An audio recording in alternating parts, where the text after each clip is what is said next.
Halo, kembali lagi bersama saya Don Masda Silva, dokter muda dari Fakultas Kedokteran Universitas Udayana. Pada kesempatan kali ini, saya akan mencoba menjelaskan mengenai beberapa contoh dari nutrisi parenteral.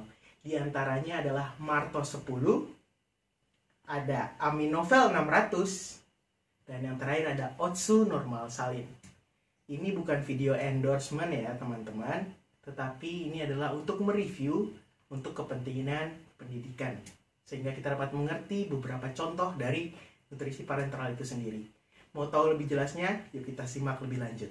Baik, kita mulai dari yang pertama, yakni Marto 10 Injection. Kita mulai dari komposisinya, yakni maltosa 50 gram dalam 500 ml. Nah, apabila kita berikan, ini akan menghasilkan 200 kilokalori di dalam setengah liternya, sesuai dengan dosis atau sediaannya. Untuk kemasannya sendiri, biasanya Malto 10 ini ada dalam bentuk botol plastik 500 ml. Nah, untuk indikasi penggunaannya, biasanya Malto 10 digunakan untuk mensuplai penambahan air dan karbohidrat pada pasien sebelum dan juga sesudah operasi.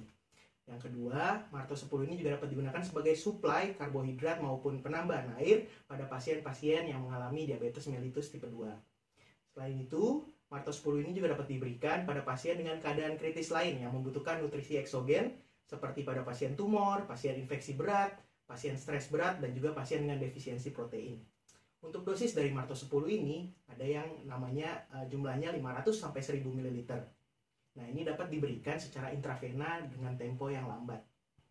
Untuk kecepatan infusnya biasanya 0,3 per kilogram berat badan per jam. Dan untuk pemberian kontraindikasi dari pemberian Marto 10 injection ini pada pasien yang mengalami hiperglikemia atau dengan kadar gula yang tinggi dalam darah. Untuk efek samping sampai saat ini masih belum diketahui, sehingga pemberian dari Marto 10 injeksi ini sangat aman untuk pada pasien-pasien yang telah dijelaskan tadi. Yang kedua, kita bahas mengenai Aminovel 600. Dari komposisinya, ini ada banyak ya. Ada asam amino sebesar 50 mg, desorbitol sebesar 100 gram, asam askorbat 400 mg, inositol 500 mg, nikotinamid 60 mg, piridoksin HCl 40 mg, riboflavin sodium fosfat 2,5 mg. Ada juga beberapa komponen elektrolit, yakni natrium sebanyak 35, kalium 25, magnesium 5, asetat 35, malat 22, dan klorida 38. Semua dalam satuan mili ekuivalen.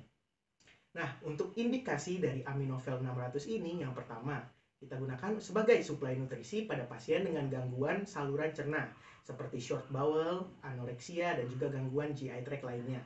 Yang kedua, kita bisa gunakan sebagai suplai nutrisi pada pasien dengan fistel intercutaneous. Yang ketiga, kita juga bisa gunakan pada pasien-pasien luka bakar yang parah, trauma, dan juga pada pasien yang telah melakukan pembedahan yang mengalami hipermetabolisme. Yang keempat, kita juga dapat gunakan Aminovel ini pada kasus kritis lainnya yang membutuhkan nutrisi eksogen yang lebih-lebih, seperti pada pasien tumor, infeksi berat, pasien dengan stres berat, dan juga pada pasien dengan defisiensi protein. Untuk dosis pemberiannya, pada pasien defisiensi protein prebedah, kita berikan sebanyak 500 ml selama 4-6 jam, kira-kira 20 tetes per menit. Nah, ini diikuti pemberian larutan gula 10%, sebanyak 500 ml selama 2 jam. Nah, infus ini diulang dengan interval 12 jam selama 5-7 hari. Yang terakhir, kita akan membahas mengenai Otsu NS.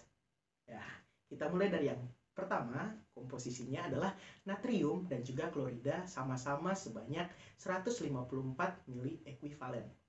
Indikasi penggunaan Otsu NS ini yakni sebagai pengganti natrium dan juga klorida yang hilang dari tubuh.